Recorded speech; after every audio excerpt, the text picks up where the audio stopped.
Gold gold gold सभी जगह पे येलो मेटल की चर्चे चल रहे हैं, जो कि सोने के दाम जो है 1 लाख क्रॉस कर चुका है। अगर आपको 1 तोला या फिर आप 10 ग्राम सोना कह सकते हो आपको बाय करना है, तो आपको मोर देन 1 लाख रुपीज पे करने पड़ेंगे। और ऑलमोस्ट आप देखोगे 99,000 तक गोल्ड जाके आ गया है। तो वो कौन सी 5 चीजें हैं गोल्ड के बारे में आपको पता होनी चाहिए। गोल्ड कभी नीचे आ सकता है, अगर गोल्ड ऊपर जा रहा है तो वो कब तक ऊपर रहेगा। आपको गोल्ड में इन्वेस्ट करना है तो आप कैसे इन्वेस्ट करोगे, और ये गोल्ड की प्राइस इतने ऊपर क्यों जा रहे हैं। तो ये सभी सवालों के जवाब जो है नेक्स्ट 5 मिनट्स में मैं आपको देने वाला हूँ। अभी तक अपने चैनल को सब्सक्राइब नहीं किया है तो पहले सब्सक्राइब करना, ताकि हर एक फाइनेंस वर्ल्ड का नॉलेज आपको पहले पता चले। So first of all, gold ने 10 ग्राम के लिए 1 लाख रुपीज का बेंचमार्क जो है वो हिट कर दिया है। और आने वाले टाइम में ये भी कहा जा रहा है कि गोल्ड 1,06,000 तक जा सकता है, 1,10,000 तक जा सकता है, 1,20,000 तक जा सकता है, और वो भी ये साल में 2025 में। दूसरी साइड से आप ये भी देखोगे कि बड़े बड़े एनालिस्ट कंपनीज जो है, मॉर्निंग स्टार, क्रिसिल या फिर ग्लोबल, गोल्डमैन सैक्स, ऐसे जो बड़े बड़े कंपनीज है, उनका प्रेडिक्शन भी ये है कि नीचे आएगा गोल्ड अप टू 56,000, यानी कि अगर 60-70,000 भी आ सकता है, तो वो कौन से सिनेरियो में आएगा और वो कब भी आएगा, तो वो हम लोग देखेंगे अभी।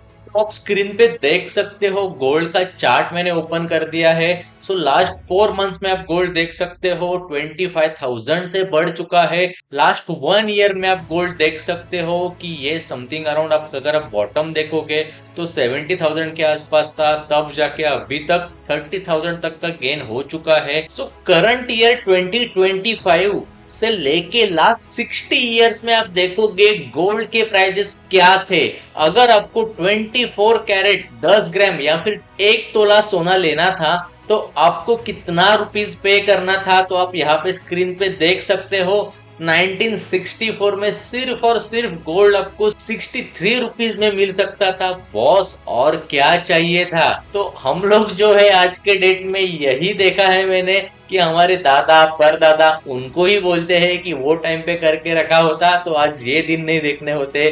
फिर वो गोल्ड की बातें होने दो, लैंड की बातें होने दो, तो ये सभी चीजों के लिए हम लोग उनको ब्लेम करते हैं। लेकिन ये सब कुछ ना करते हुए आप आने वाले फ्यूचर के लिए क्या कर सकते हो, उसके ऊपर ज्यादा फोकस करना, ताकि आपका भी एक पोर्टफोलियो या फिर एक कॉर्पस, अच्छा खासा वेल्थ बिल्ड हो जाए। और कौन से बेस्ट इन्वेस्टमेंट एवेन्यूज है, इसके लिए मैं आपको गाइडेंस दे दूंगा। तो सब्सक्राइब करना भूलना मत, एंड बेल आइकॉन पहले हिट करना। सो उसके बाद नेक्स्ट 10 इयर्स में 1975 में आप गोल्ड देख सकते हो 540 के आसपास था। ऑलमोस्ट गोल्ड जो है आप देखोगे तो 7x से बढ़ गया, यानी कि 7 गुना बढ़ गया गोल्ड के प्राइजेस।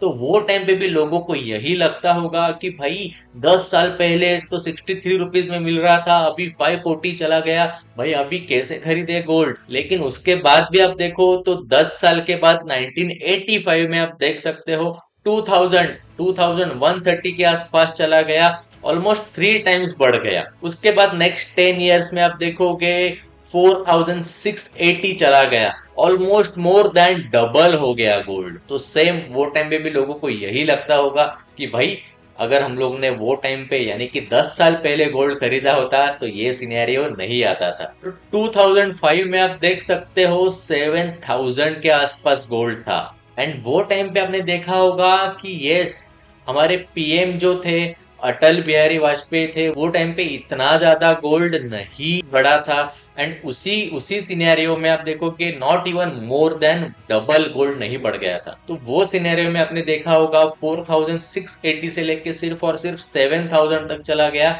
नेक्स्ट 10 इयर्स में। और उसके बाद नेक्स्ट 10 इयर्स में क्या हुआ, तो यस आप देख सकते हो 2015 में आप देखोगे तो 26,000 के आसपास ऑलमोस्ट गोल्ड चला गया। 7,000 का 14, 14 का 21, एंड 21 के बाद आता है 28, यानी कि मल्टीप्लाइज की बात कर रहा हूं मैं। तो ऑलमोस्ट मोर देन 2x, यानी कि 2 गुना से ज्यादा बढ़ गया था। आप 3x के भी आसपास कह सकते हो। सो 2015 के बाद अब भी आप देख सकते हो जो टाइम पे गोल्ड 25,000 26,000 के आसपास था, आज के डेट में गोल्ड जो है 1 लाख क्रॉस कर चुका है। ऑलमोस्ट 3x से गोल्ड बढ़ चुका है। तो क्या यही सही टाइम है गोल्ड बाय करने के लिए? और अब भी अगर गोल्ड जो है 1 लाख रुपीज है, तो आने वाले 10 साल में क्या गोल्ड के प्राइजेस 4 लाख 5 लाख हो सकते हैं क्या? तो वो टाइम का तो जाने दो, लेकिन हम लोग 1 साल में गोल्ड के प्राइजेस क्या रहेंगे, इसका एनालिसिस डेफिनेटली करेंगे। एक चीज तो आपको यहाँ पे पता चल गई कि गोल्ड कितने स्पीड से बढ़ रहा है।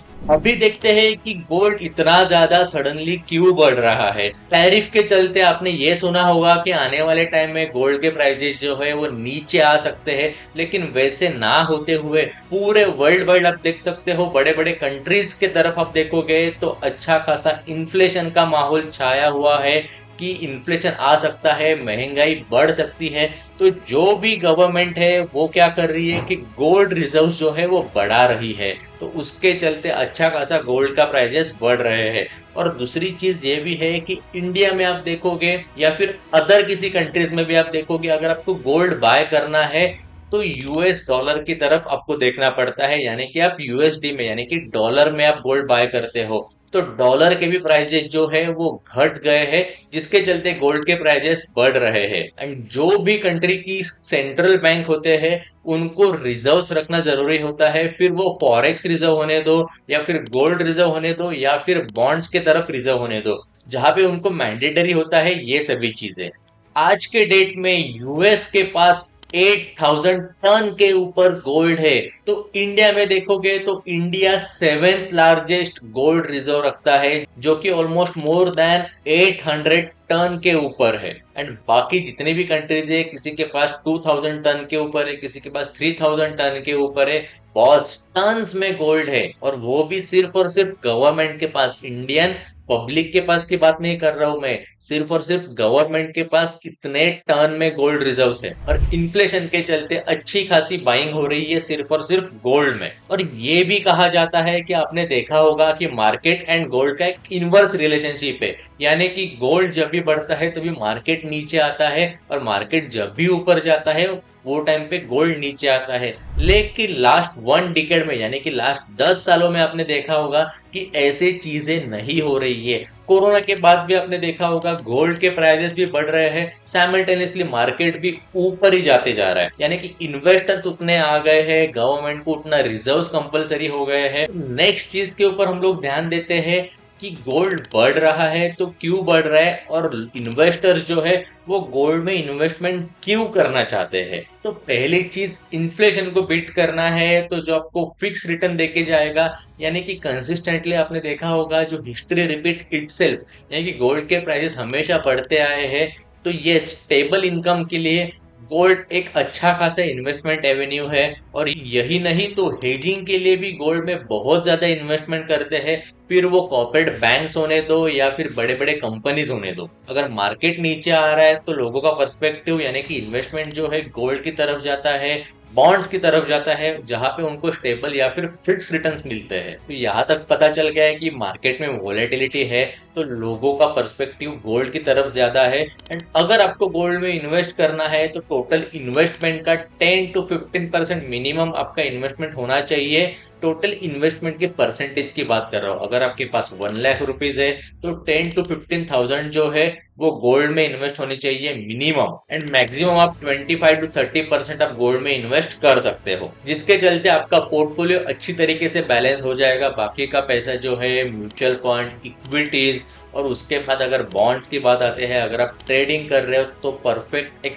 पोर्टफोलियो बना रहना चाहिए। अगर आपको पोर्टफोलियो कैसे बनाना है, मल्टीपल एसेट को लेके, तो उसमें फिर क्रिप्टो करेंसी रहेगी, गोल्ड रहेगा, इक्विटीज रहेंगे, म्यूचुअल फंड रहेगा, बॉन्ड रहेंगे, तो उसके ऊपर मैं डेफिनेटली वीडियो बनाऊंगा। मुझे पोर्टफोलियो कमेंट करके बताना, और यहाँ तक आपको वीडियो पसंद आया है तो सब्सक्राइब करना भूलना मत, और यस बेल बटन भी हिट करना। नेक्स्ट जो चीज है, गोल्ड के प्राइजेस नीचे कब आ सकते हैं, और अगर आपको इन्वेस्ट करना है तो आप कहाँ पे इन्वेस्ट करोगे। तो गोल्ड के प्राइजेस नीचे आने के लिए सिर्फ एक चांस है, यूएस फेडरल बैंक यानी कि यूएस यानी कि अमेरिका की जो सेंट्रल बैंक है उन्होंने इंटरेस्ट रेट अगर बढ़ा दिए तो लोगों का इन्वेस्टमेंट जो है बॉन्ड्स की तरफ ज्यादा जाएगा, जिसके चलते गोल्ड के प्राइजेस कम हो सकते हैं। एंड सेकंड जो रीजन है टैरिफ के चलते, या फिर कोरोना के बाद देखोगे आप तो अच्छा खासा मार्केट में भी ड्रॉप आ गया था, लेकिन इंडिया में उसका इतना इम्पैक्ट नहीं है। लेकिन आप गोल्ड की बात करोगे तो गोल्ड इंडिया में इंपोर्ट होता है बाहर कंट्रीज से। तो जब भी ये जियोपॉलिटिकल टेंशन कम हो जाएगा, जो भी वॉर की बातें चल रही है, टैरिफ की बातें चल रही है, तो ये सब कुछ कम हो जाएगा। उसके बाद डेफिनेटली गोल्ड के प्राइसेस नीचे आने के चांसेस है। तो कहाँ तक आ सकते हैं, 56,000 तक कहा जा रहा है, लेकिन एनी हाउ 60-70,000 भी आ जाएगा तो ये सभी इन्वेस्टर को रिलैक्सेशन मिल जाएगा। एंड लास्ट जो चीज है, अगर आपको गोल्ड बाय करना है, क्योंकि आप देखोगे अक्षय तृतीया आ रही है, वेडिंग सीजन चल रहा है, तो गोल्ड ज्वेलरी ऑर्नामेंट्स बनाने होते हैं, तो वो सभी चीजें आ रही है, तो थोड़ा रुकिए, पोस्टपोन कीजिए वो चीजों को, वो बेटर रहेगा डिसीजन। क्यों, तो ये ऑलमोस्ट हाई प्राइस है और आने वाले टाइम में 6 मंथ्स या फिर 1 साल में अगेन गोल्ड के प्राइसेस नीचे आ सकते हैं। और यही नहीं तो अगर आपको और इन्वेस्टमेंट करना है गोल्ड में, तो एसजीबी के लिए वेट करना, यानी कि सॉवरेन गोल्ड बॉन्ड के लिए आप वेट करिए, जिसके चलते आपको गोल्ड में जितने प्राइजेस बढ़ रहे हैं उसका बेनिफिट भी मिलेगा। जब से मोदी जी आए हैं उन्होंने ये स्कीम लेके आए हैं ताकि अच्छा खासा इंडिया के पास गोल्ड रिजर्व भी रहे पब्लिक इन्वेस्टमेंट के थ्रू। तो इसके ऊपर भी आपको इन डिटेल वीडियो चाहिए तो मुझे एसजीबी कमेंट करके बताना। और ये वीडियो आपको पसंद आया है तो डेफिनेटली लाइक करना, सब्सक्राइब करना भूलना मत, एंड फ्रेंड्स एंड फैमिली के साथ जरूर शेयर करना। थैंक यू सो मच दोस्तों।